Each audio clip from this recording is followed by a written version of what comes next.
Good morning, students. I welcome you all in your social science class. We are doing 10th chapter of history, the rise of small kingdoms in North India.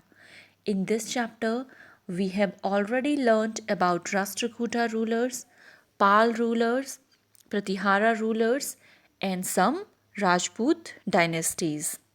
Now, in this video, we are going to learn about governance in North India. Let's see in which manner the kingdoms were governed during that time.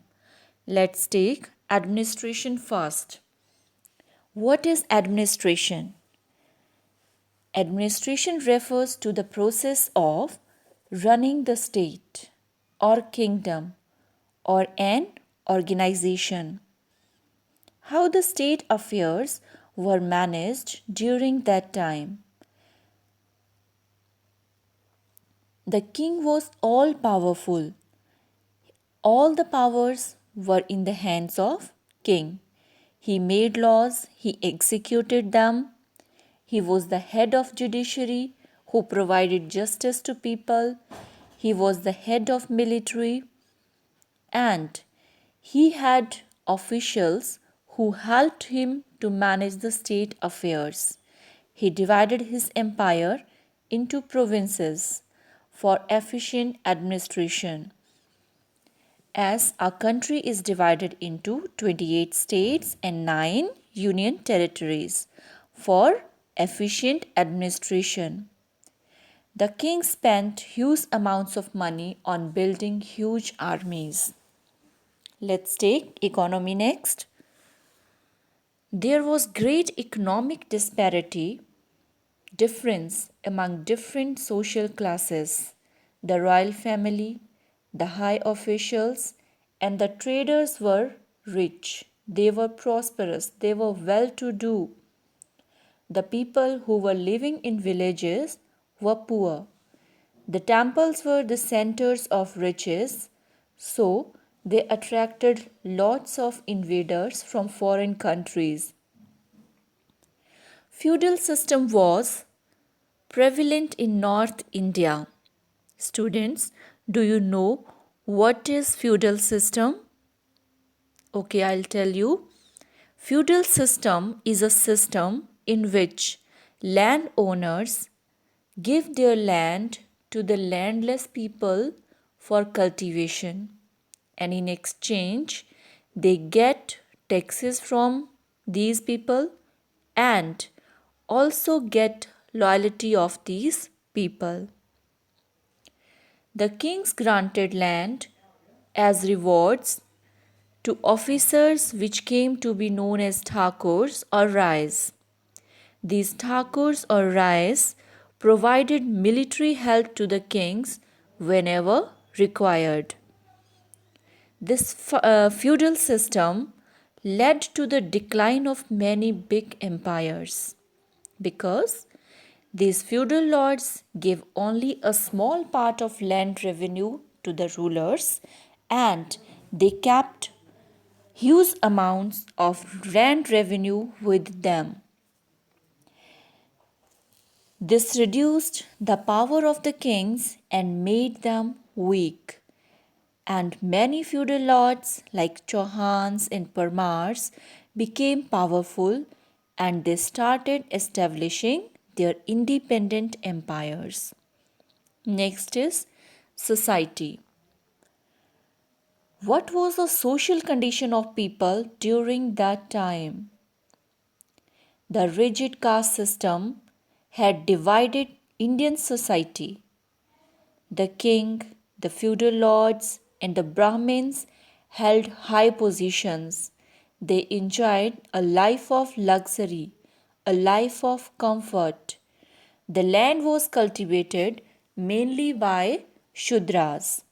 But the condition of Shudras was very bad. They were burdened by taxes. They had to pay various types of taxes and they had to face social discrimination. The condition of women was quite miserable.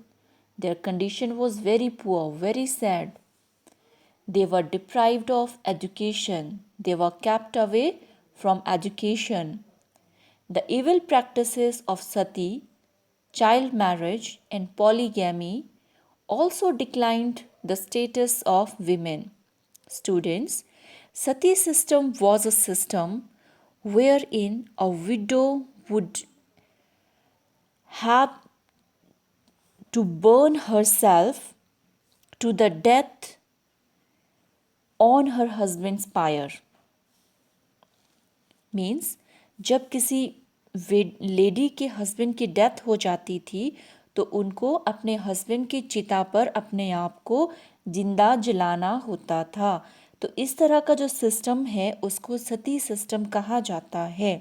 Next is child marriage, the marriage of girl और boy before the age of 18, that is known as child marriage. Next is polygamy.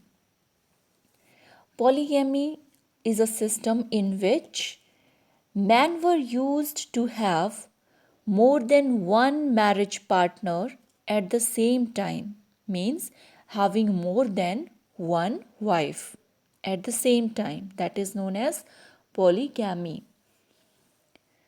Do you know the women of royal families committed Johar to protect their honor if their menfolk were defeated or killed in battle, as you have seen in the movie Padmavat, where Queen Padmavati committed Johar.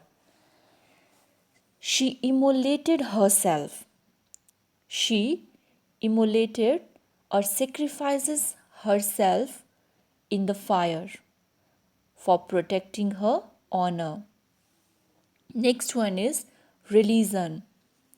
The Rajputs mainly worshipped God Vishnu and Shiva.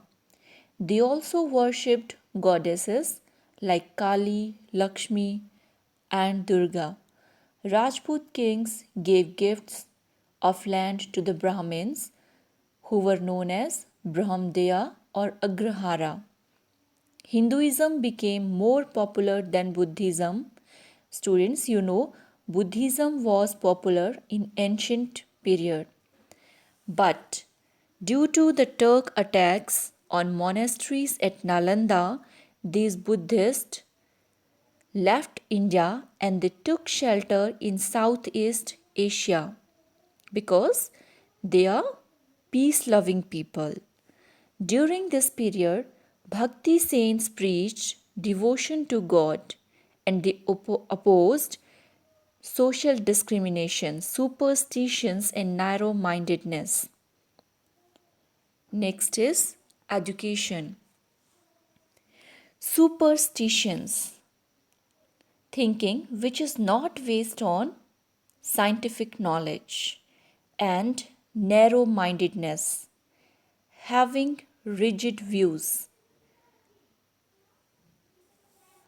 These superstitions and narrow mindedness were great hurdles or barriers to education. The basic education was imparted in temples or monasteries. The universities of Nalanda and Vikramshila, which were located in Bihar, became important centers of higher education. The study of philosophy or religion was encouraged, but the subjects like mathematics and science were ignored. Many local languages, regional languages like Marathi, Gujarati, Bengali developed during that period. Sanskrit enjoyed a place of prominence. Sanskrit was main language. Pali and Prakrit languages were used for writing books on Buddhism